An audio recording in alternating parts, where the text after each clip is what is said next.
Aruba está logro mais grande mesmo. Agora que não Aruba, tudo é comerciante, não gente da Aruba também beneficiar de avião grande que pode ser carga não para Aruba, que Aruba agora que não tem uplift assim na grande que P757.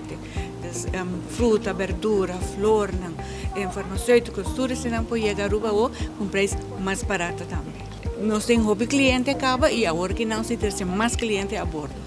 Avião grande aqui pode acomodar 3.000 kg per arrival e per piso 1.000 kg. E avião mês em total 38.000 kg.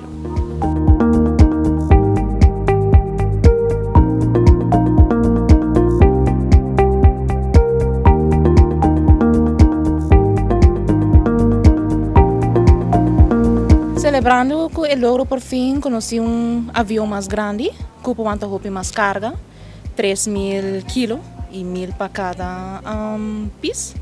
Y es aquí algo que por fin sé que con más clientes también puedo aprovechar de aquí con más carga por bien y más ligera hora na carga.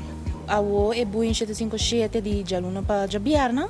Está facilitando que vamos se não tem alguma urgência com carga, para bem mais ligeiro comparado com antes, não tem que guardar pouco mais. E como de mim, como para compreender, tem bastante tempo acaba guardando, me quer para 2, 3 anos, então por fim é o que nós podemos lograr assim. Mirando que Boeing aqui nós estamos falando de 757, capacidade sumamente grande. Agora nós estamos de ATR para 757, sabe que está seguro é capacidade de avião da mais grande, sei também um rol de empresa.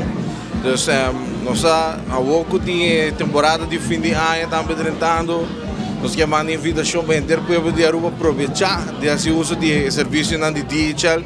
A pouco é logro grande que nós acabamos de Boeing 757, que realmente também está alívio para a carteira de nós, não somente companhia, não somente companhia, mas tudo isso o que é o uso de serviço de digital, ser porque é um regalo para o ser querido na rua.